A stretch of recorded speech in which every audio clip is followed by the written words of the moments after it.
résonance, parce que même si c'est une fiction, dans notre réalité. Ah oui, Et oui. c'est là où tout votre roman, il est super, quoi. C'est une vraie plongée dans les questions qu'on peut se poser aujourd'hui. Oui, ben, bon, c'est gentil de le dire. Ce que j'ai essayé de faire, c'est qu'effectivement, bon, il y a du suspense, on a envie de tourner les pages, c'est un polar, il y a un meurtre, voilà. Donc, c'est avant tout j'espère un plaisir, un divertissement de le lire, d'aller jusqu'au bout, de trouver qui est l'assassin. Et au passage, ben, on aborde des sujets d'aujourd'hui, des sujets qui nous concernent dans notre vie quotidienne, dans nos préoccupations.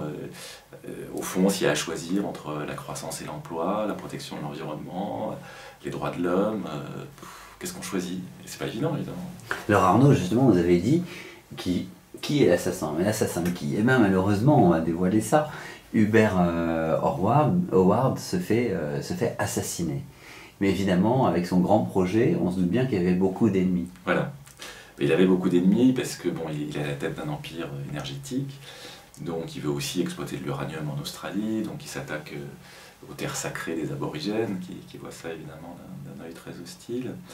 Et ça, c'est du concret, c'est-à-dire que les aborigènes, par exemple, australiens, sont hostiles à l'exploitation de l'uranium sur leurs terres et se sont excusés auprès du gouvernement japonais pour le fait que Fukushima soit arrivé. C'est-à-dire que ils ont dit, voyez, vous avez dérangé la Terre, nos terres sacrées, et du coup il y a eu Fukushima, l'incident nucléaire. Donc ça c'est très très intéressant en termes de spiritualité.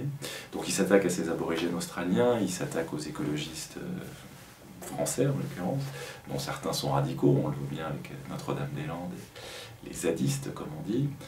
Et puis il est au cœur d'enjeux pétroliers, gaziers, donc il est aussi en affaires avec des hommes d'affaires russes, il fait aussi de la réassurance aux Bermudes, enfin voilà, il est au carrefour d'un certain nombre d'affaires un peu limites, et ses associés ne sont pas forcément des enfants de cœur. Ah mais c'est clair. Arnaud Geneves, pour construire ce roman, vous vous êtes appuyé sur les univers, votre expérience, sur ce que vous connaissez. On le sent bien, vous parlez très bien des assurances, des surassurances, vous parlez très bien du milieu de la politique, tout ça vous connaissez, mais par contre, pour toutes les questions sur le gaz de schiste, comment avez-vous travaillé?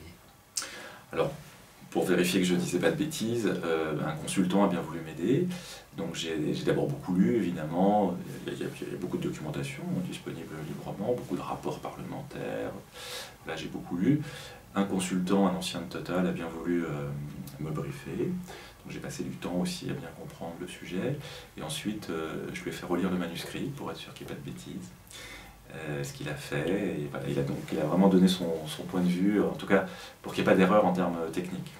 De même sur la réassurance, j'ai fait relire aussi, et puis il y a un moment une fondation au Liechtenstein, et là aussi j'ai fait relire par quelqu'un qui a créé une fondation au Liechtenstein.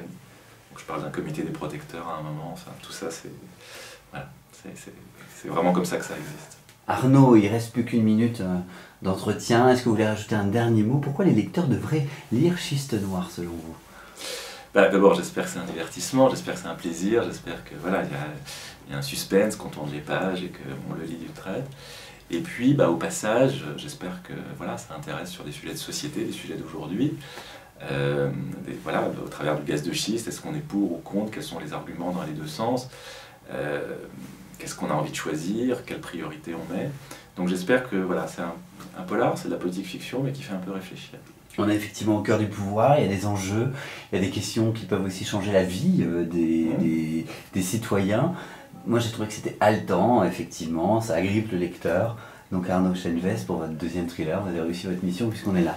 Un grand merci pour vous, c'est disponible aux éditions Le Cherche Midi et ça s'appelle Schiste Noir. Merci Arnaud Geneves. Merci beaucoup.